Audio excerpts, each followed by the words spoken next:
Well, hello there. You have found another episode of the Webinar Talk Show. My name is Tom Singer. And I'm Eliz Green. And as we continue on in our theme for this season, communicating your value, it's been really an interesting season so far, hasn't it, Tom? Just really talking about different ways and different types of value to communicate. We are going to talk about association value today. Well, and this is something, Eliz, that this is near and dear to our hearts because you and I have Mm-hmm. worked with so many associations over the years. And I think one of the things is that in this current situation of the global pandemic and other Mm-hmm. issues that have gone on, I believe associations have a very special place in helping us recover as we get through this and start to open the world back up, both in the world of the education they can provide and the community that they can provide. So today we are Absolutely. going to talk. Today we're going to talk with Kiki L'Italian, and she is the founder of Association Chat, which is an online community that is now in its 12th year. And what she Wow. does is she brings together forward-thinking executives in the association world to talk about ways that associations can just improve and grow. And the thing about Kiki is that her whole world is about community. It's what she does. She helps people build them. She helps manage them. And for most of her life, she has just been part of communities, loving to see everybody in them thrive and grow. So, welcome to the Webinar Talk Show, Kiki L'Italian. Yay! Hi, I'm so happy to be here. Oh, I'm so happy that you were able to join us. And we just want to jump in today because our theme for this season of the Webinar Talk Show is communicating your value. And as I said in the lead into your introduction, I think that the value of associations, if they do it right, is going to be stronger than ever before as we go through the next year, maybe 2 years. And so I wanted to have you, Eliz and I wanted to have you here on the show to talk about sort of your views of associations, what they offer, and how they can really communicate that value to their members and their industries. So why don't you tell us a little bit about what you do to serve the associations that you work with? Well, so associations are weird, right? Where there's just a weird kind of organization, and there's an association for everything. There's an Mm-hmm. association for rodeo clowns. There's an association for barbershop quartets. There's an association for everything.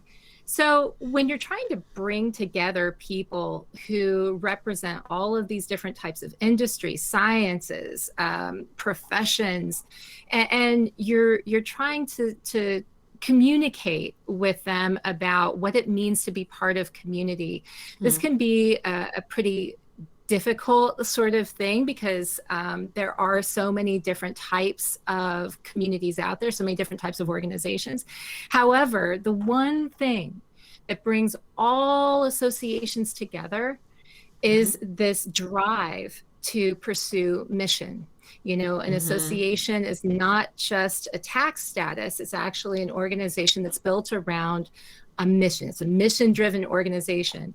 And so the idea is not that you don't make a profit. The idea is that Mm-hmm. you are pursuing this bigger goal, something that everyone has agreed that they too want to pursue.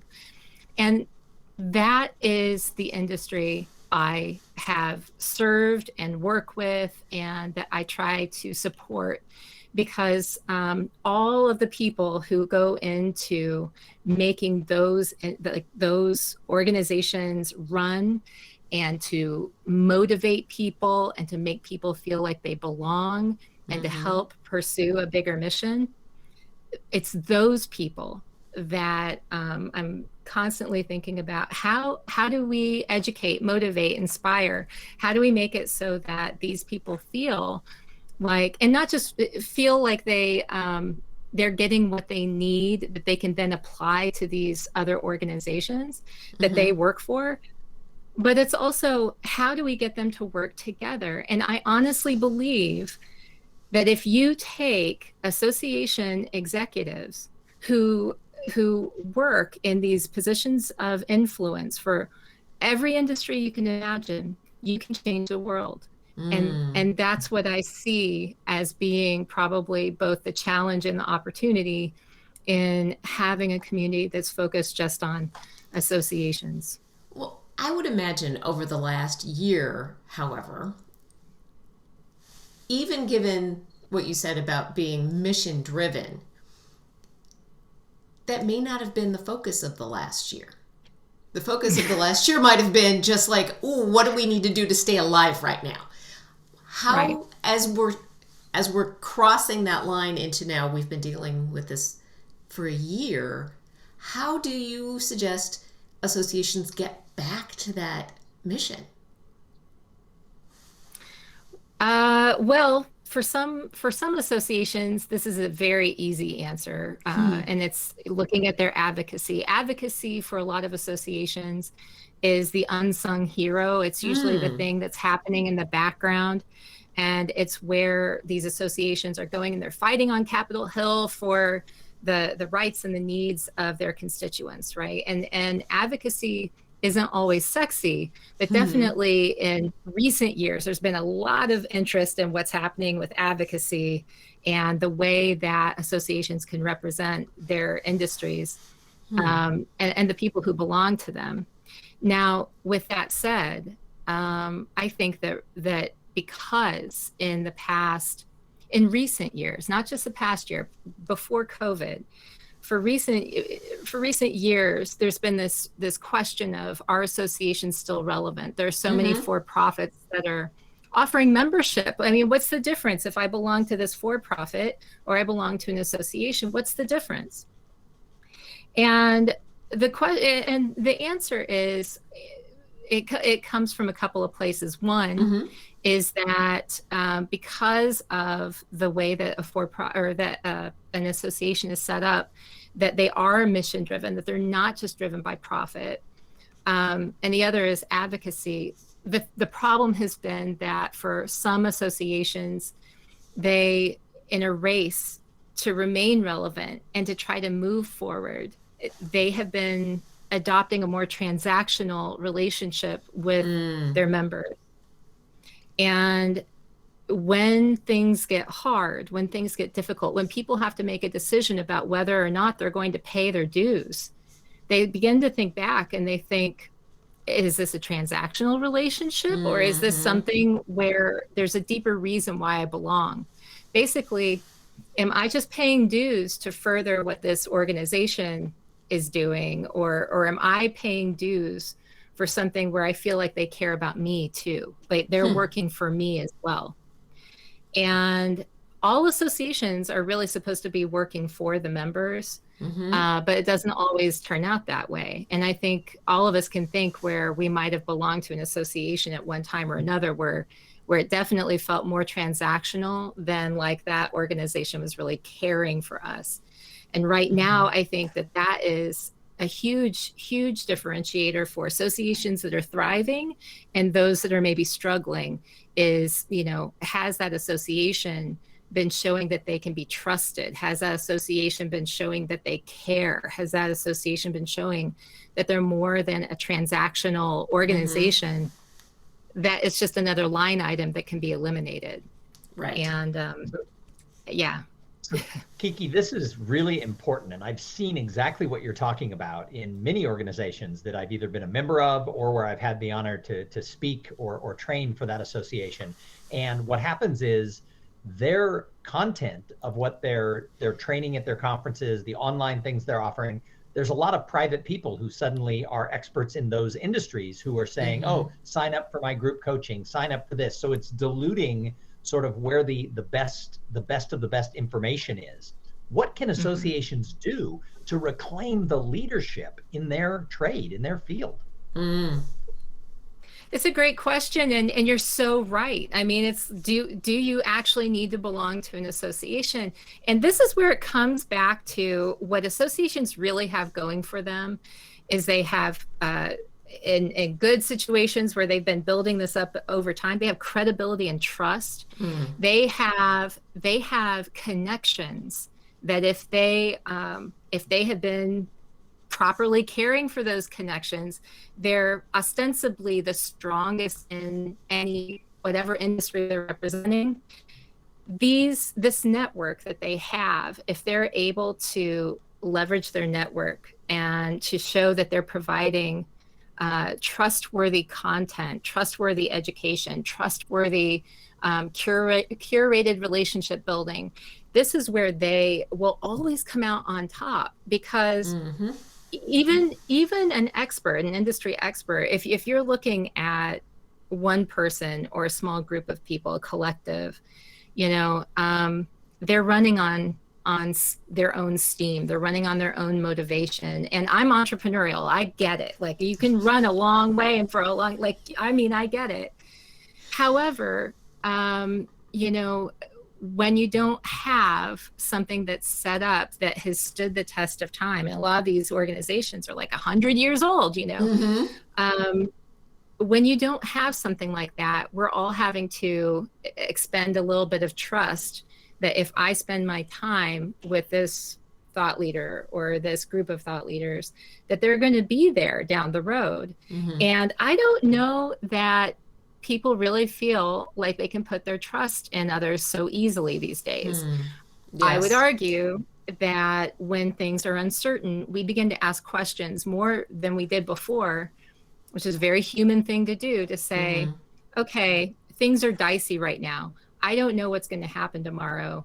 I don't know that I feel like taking the risk that I did yesterday. I feel like I need to invest in something that I know is going to pay off. And if I have to bet what is going to pay off, I'm going to bet on the thing that has support around it, that has been around and that has provided trustworthy, that has checks and balances in place.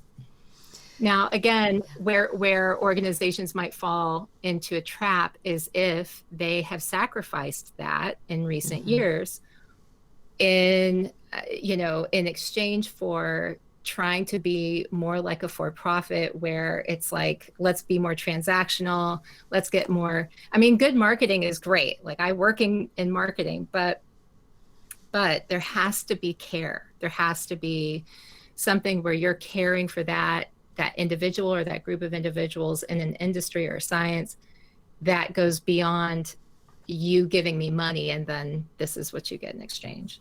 Right. I am on many committees and on the board of my local chapter for the National Speakers Association. And that's a real struggle, is to figure out what are we communicating to our members or potential members about the value they receive. Because you're right, it's like, well, you're going to get this many meetings and this sort of thing, and I'm listing off benefits, but it's not really the value of belonging. It's not the thing that gets you to write that check.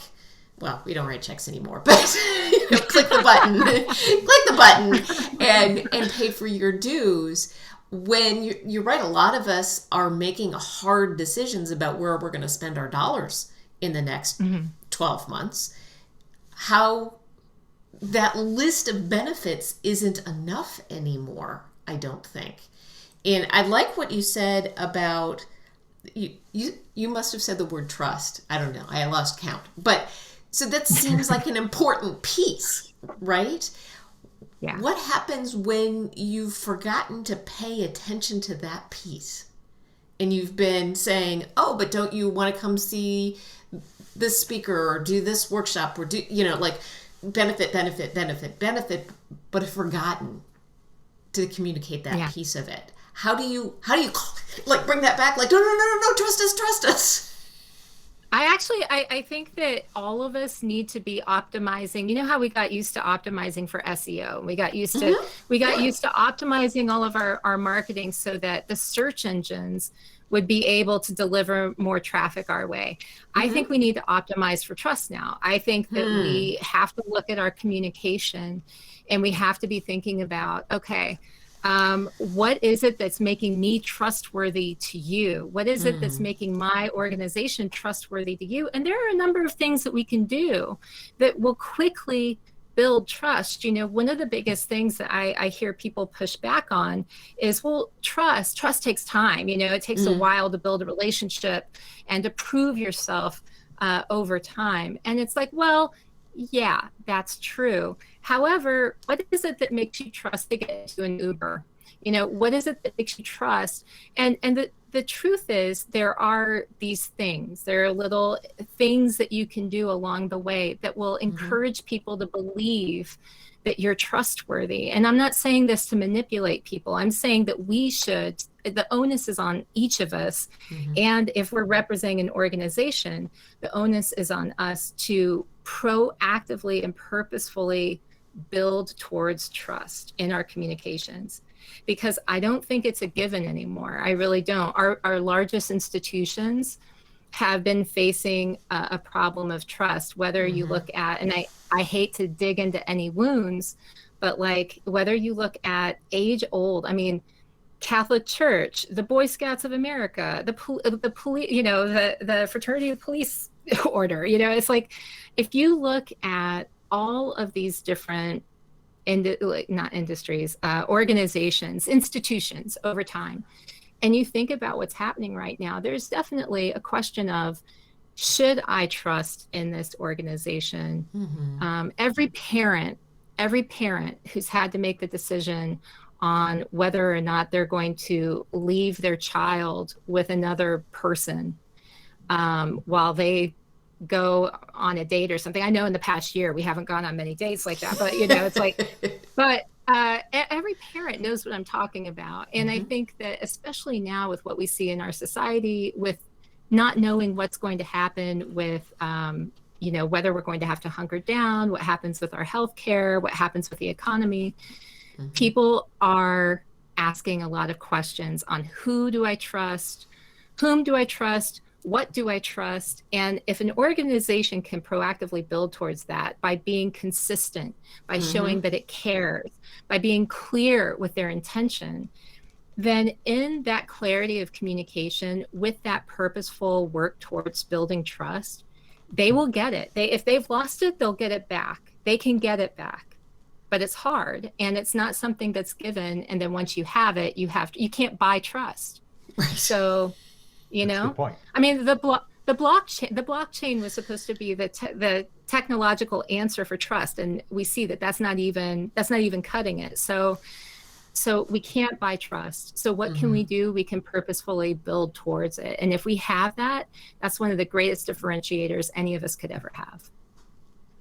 So Kiki, I want to switch gears here and talk about the community aspect of associations, because people have been isolated and lonely, and the news tends to report only the side of people who are going, oh, these online meetings are more effective. We're getting people from Japan and South Korea and Australia and all these different places. Our meetings are bigger. Everybody loves having Zoom networking over face-to-face. But there's a lot of people out there who fall on the other side of that, who don't like what's going on. They want to get back. And they're hungry to have that human connection piece. And I think associations play an important role in this. So what can associations do now and moving forward to help with that touch? Oh, that's such a good question. Well, yeah, because, if people, the one thing we know is that even before technology, we thrive to come together. We really do. And it's because that is how we've learned to survive. We weren't the fastest, we didn't have the best claws, but we had each other, right? And that's how we've survived over time. So naturally, people are going to want to come together. I think it's in association's best interest. Yes, the genie's out of the bottle. We figured out ways to meet virtually, but we will have the push when people feel that they can safely meet, they will want to. We will have the push to meet again. And when that happens, it's already happening, When that happens, associations need to figure out how can they provide the safest sort of opportunities to allow for people to do that. One of the things that I would love to see more associations do, talk about trust, is really to very openly share how they're bringing people together in a safe, risk-free way, or low risk, I shouldn't say risk-free, low risk way, for people who do want to get together, following local ordinances and showing how they're working with the different regions on doing that. And I think you could do that in specific areas until it becomes something that's more widespread. But I do know that after we're going towards a year now for many of us who have been in lockdown. And I know a lot of people, myself included, are just ready to actually see people. I haven't hugged my sister in a year, you know? And so when I think about, you know, what can associations do? Associations can begin to work towards small meetings where they're bringing people together, those people who want to opt in to participating like that, and then sharing what they learn from how they come together. I think this is a great opportunity because it will show caring. It will show that associations are truly serving their members in the way that their members want to be cared for. But I also think that by leading the way, and this has also been a role that associations have played for a long time, by leading the way, they're teaching others in the industry how to safely go about, how to successfully go about doing something. Yeah. And they're acting as leaders in each industry. And Kiki, do you think that once we get to the space, and it will come, where we can open up and have those large national and international meetings again, do you think that the associations are going to have to pay a little extra attention to how they conduct the connection piece, the networking piece? Because it's going to be more than just 2 hours of open bar. I think people are going to need to sort of be guided through this. Are associations ready to take on that role?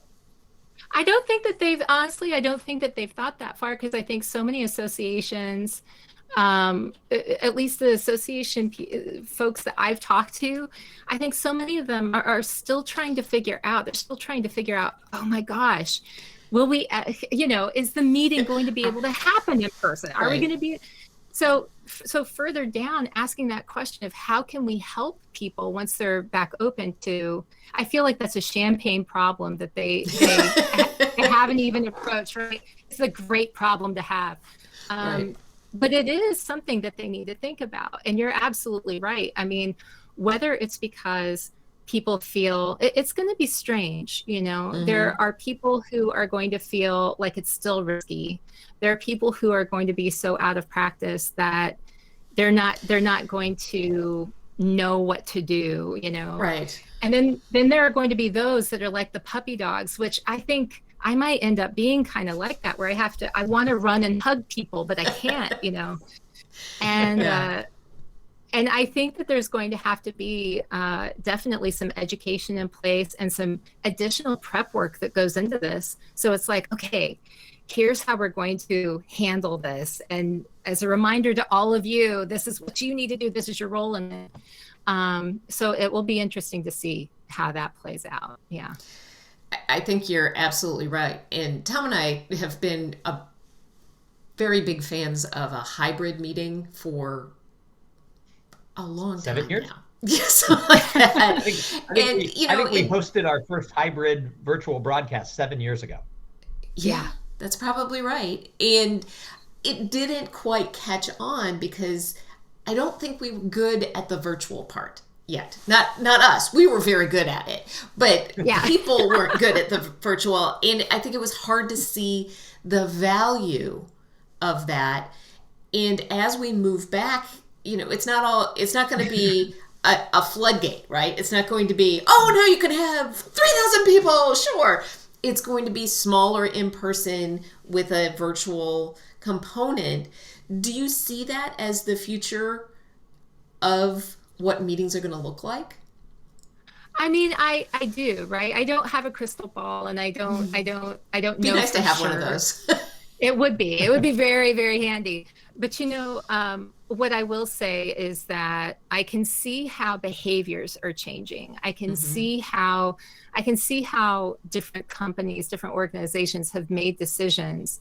A great example, my own husband works for a company where the CEO had previously said that all senior level, you know, executives needed to be on the premise, like they needed to come in. Now the entire team works remotely, They changed offices. He says it works so well, they're never going to go back to where it's fully required for all of the executives to be in one spot.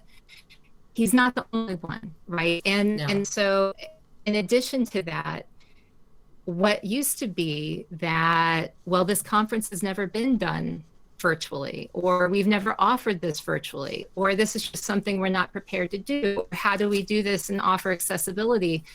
Oh my gosh. Just try to go backwards. Try to not offer something that allows for better accessibility now. And you're really going to be, stepping into it, I think. So look, it's like I've said before, and I know I've heard so many people talking about it, the genie is out of the bottle. Times they have changed. And I think that while we will still come together for different things, the expectation is not going to be like, okay, we only come together in person and we never offer some sort of virtual component to this. It's ridiculous to think that somebody, an organization would offer a large conference and not offer something for people who are not able to travel or participate in it physically.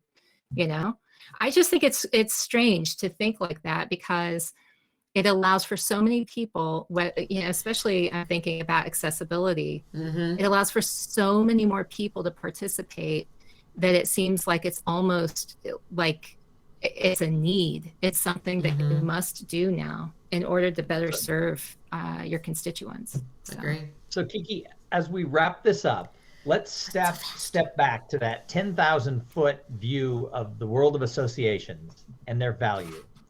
What's one quick piece of advice you wish every association would hear you say moving forward from today, whether it's about their trust, whether it's about their community, whether it's about their events? What's one thing you said, God, I just wish they would all listen to this? Optimize for trust. That's it. Optimize for trust. If every association executive out there heard me say this and they really thought about how they're optimizing for trust in their communications, in their marketing, if they optimize for trust in the way that they put together their events so that people felt safe when they attended, I think that they would be more successful. Absolutely, 100%. So if somebody is like, yes, I need to do just what she says, but they don't really know what that means, and they're like, maybe I should reach out to Kiki, how would people find you?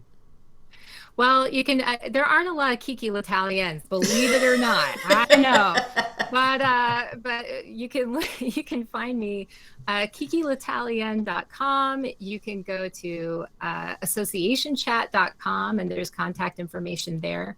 Association Chat is fantastic. You should go to associationchat.com. Yeah, you should definitely go. The podcast is awesome. But there's also this thing I didn't even mention to you before. Evolve 2.0 is a virtual event, but it's happening in the upcoming over the next 3 days. And on day number 2, I'm one of the first round of sessions. So if you want to hear me talk about trust, I actually talk about trust, building for trust for virtual events. So wow. So that is definitely something to check out. Yeah, 15 minutes that you will just be so happy you were there. Great. Well, thank you so much for joining us. That time went so fast. And I trust that people are going to check out Association Chat because, yes, you should. Liz, you're so good. You're so good. We'll be back on Wednesday. We're going to do a little, one of our favorite things is to sort of talk through what happened at events. And we have Dana Robb, a association management consultant person who is, I think I've done 4 events with her. We have another 2 or 3 coming up. Just what it looks like to do smaller association events on a smaller budget, and talking through some of the things that we've learned, some best practices, and maybe 1 or 2 stories about things that didn't go well. So,